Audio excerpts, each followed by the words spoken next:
Hi, it's Joe Morgan with the Tech Leader Spotlight podcast, where we interview tech leaders to learn about their journey and leadership's lessons learned along the way. This show is brought to you by the Tech Professional No Regret Money Plan, where we help tech professionals who know they're doing well financially, but aren't certain if it's enough and know that they want to achieve more with the finances that they have. We help you invest cash wisely, make the most of stock awards, minimize your tax bill, and create clarity and confidence so you can spend less time worrying about your money and more time living the life you want. If you'd like more information, look me up on LinkedIn. That's Joe Morgan at Best Financial Life. Today on our podcast, I'm excited to have Rima Mittal, who is a software development engineer at Amazon. And she is an experienced leader who specializes in machine learning engineering. Welcome to the podcast, Rima. Thank you so much, Joe. Glad to be here. Good. Yeah, this is going to be a good conversation. So, machine learning engineer. So, I know I've heard the phrase machine learning, of course, engineer, but what is machine learning engineer? What does that phrase mean to you? Good question to begin with, Joe. I think the job duties of a machine learning engineer, I would say, has highly evolved in last couple of years, just because the world around us and the way we've started using AI has evolved. So, machine learning engineer is someone who provides the right tools and right infrastructure for science experiments. So they empower research scientists, people who want to experiment on different technologies around the AI systems by providing them the right tooling and the right infrastructure. Let me deep dive a little bit more. So, I think 4 or 5 years back, LLMs were not there, and people used to run simple models, simple statistic models, and then ranging from simple to a little bit complex. Companies would do a lot of statistical analysis and machine learning experiments for their different use cases. And ML engineers are kind of software engineers with ML experience who would work with the scientist and empower them with the right set of toolings. So, the experiment has to run on some kind of infra.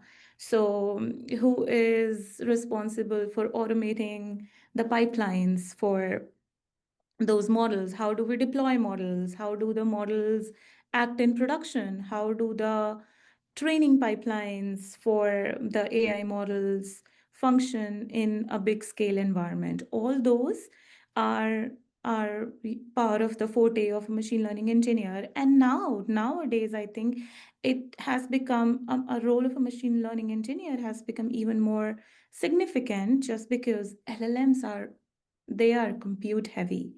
There are so many technologies around optimization of those models at training and at inference of levels.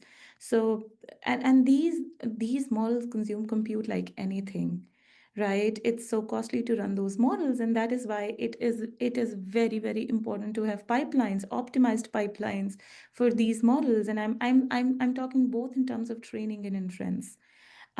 So yeah, that is in a nutshell what a machine learning engineer, you know, does day to day, and very closely coupled with, what infra the company can support, and within that infra, how can the models be trained and inferenced to the best of its capacity, is what ML engineer thinks about day to day.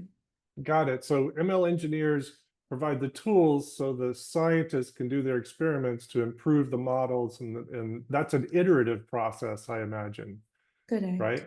Correct. Yeah. That's right. Oh, great. Okay. So this question's going to be really good for you. So here it is. What does leadership in the tech space mean to you? Yeah, yeah, very interesting question. And I think this question has also evolved with time. So I think leadership, especially in today's world, is I think a leader should not be someone who, of course, they should be smart, but a leader in my head is not someone who's like super smart, but is someone who can create an environment where super smart people can come and work. Like, a leader should be someone who can bring the best out of people. So, and a leader should know what resources do we need, and what kind of technologies do we want to adapt, and how, so the current projects, how exactly do we want to repurpose those projects to fit in the latest industry standards. And I'm saying that it really means we need really, really good leaders now, just because the world is so evolving. AI is kind of taking up all the spaces. All companies, big and small, they are investing in AI. They are trying to automate everything, and kind of trying to experiment on how does AI performs if they replace some of the human led verticals with AI led verticals. So I think it's very imperative for a leader nowadays to understand where to begin with, how to introduce the new concepts and the technologies coming in within their team, and at the same time bring in that kind of harmony in the team, that people are comfortable switching, because people usually get in their comfort zones. And I think it's where the leaders thing comes into picture, when they can lead their team and provide a vision, next quarter, next year, next 2 years, that kind of vision, and lead the team in the right direction. Yeah, great insight there. So not necessarily the smartest person, but the person who enables the smart people to do Correct. their Yeah. work, bringing the technologies, the resources. And you talked a little bit about, the change today versus, previously, given all the things going on in AI. What do you think, like, if you had to name the biggest challenge for a leader today versus a few years ago, what do you think it is? I think the biggest thing that came to my mind, Joe, is keeping yourself up to date. The technology is moving so fast. People are making progress like so fast. I'll just give you an example. I think when um, LLM started, being popular, when Chat GPT came out, and now there's Gemini doing so well, and Meta has its own llama and things like that. And they use different technologies in the back end, and it's continuously evolving. And then, everybody has to keep up with what's happening. This is not something new. This has happened always. New technologies keep coming, but I think it's just happening at a very fast pace right now. Hmm. And then for a leader, especially, because the narrative is AI taking up jobs, or AI doing what humans are doing, and as I mentioned, replacing human-led verticals with AI-led verticals. So this is where things are changing really fast, and nobody knows what's in the future.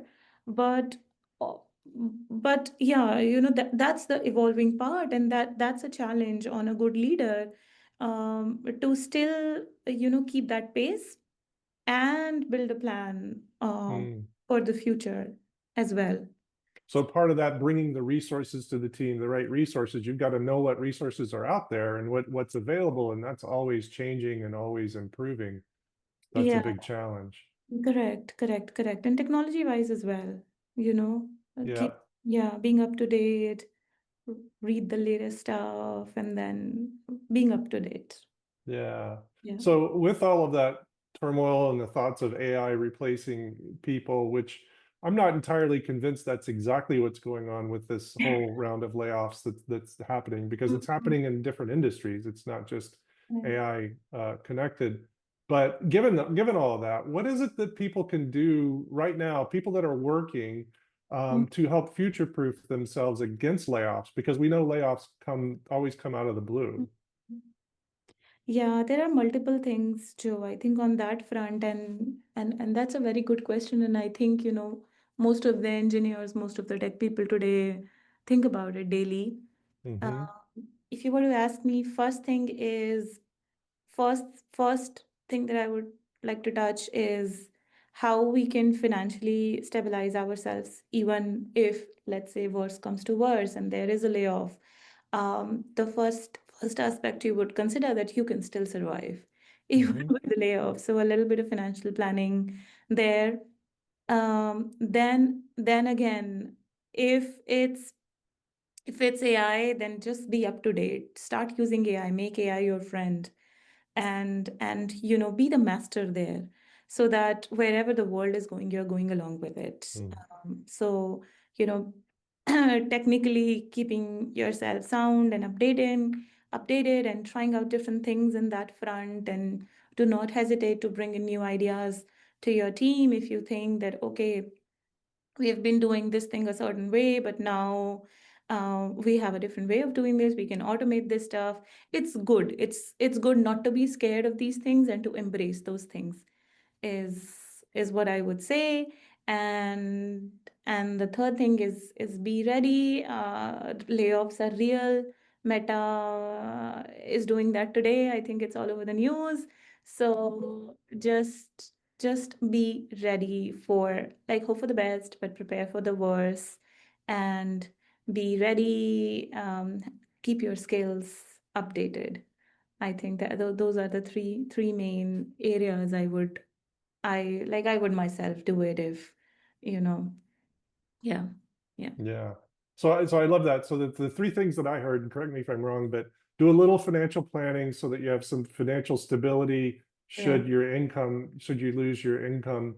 And then if it is related to AI, make AI your friend. And I like the phrase you said. You said be the master there, right? correct, Yeah, correct, I really like that. Bring new ideas to the team.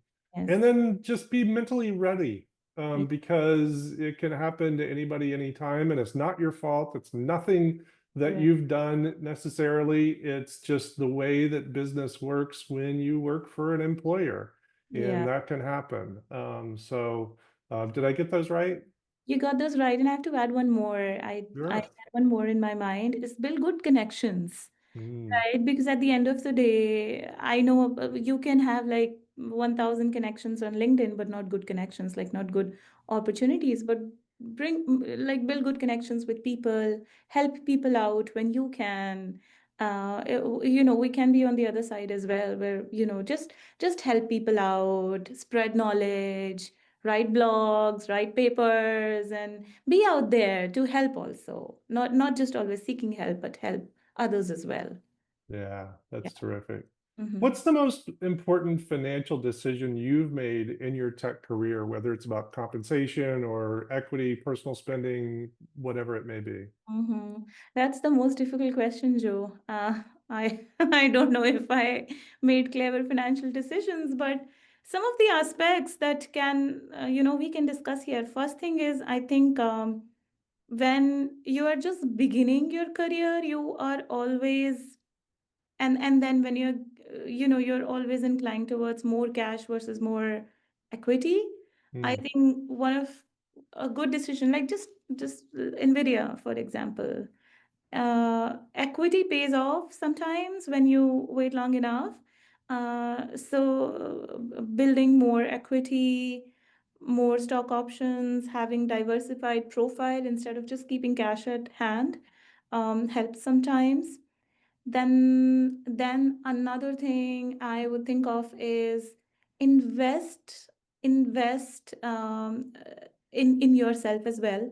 So do a course, study about something, even if that's costing you money, but you see what I'm saying? Like, invest in your personal growth as well. If you find out a course that's really good and that's telling me a new training thing on on LLMs, just go for it. Don't think that you're gonna spend some dollars there. And so just think about, sometimes some investment can get you more back in future. So those kind of things. And I'll just give you an example. I did my bachelor's, and I was doing well in India. And then I moved here for my master's, and I studied from University of Chicago, and that was a big shift for me. I had to leave my job there, and then invest a lot. The studies here in the US are expensive, so Mm. but I think that investment eventually paid off. So these kind of things are my personal experiences, is what I would recommend. And yeah, diversify, save, uh, keep some for later. Yeah, that would Yeah, be those my. are all good tips for future-proofing yourself against layoffs as well. Yes, It's correct, all kind of the same things. correct. Um, Right. that's terrific. Well, thank you, Rima, for joining us on the podcast. I really appreciate your thoughtfulness that you brought to this conversation. Yep. Thank you, Joe. Absolutely. Just as a reminder, this is sponsored by the No Regret Money Plan, where tech leaders gain clarity and control of their finances so they can live out the rest of their life with intention. If you want to know more about us, look me up on LinkedIn, Joe Morgan, Best Financial Life. Until our next episode, stay intentional.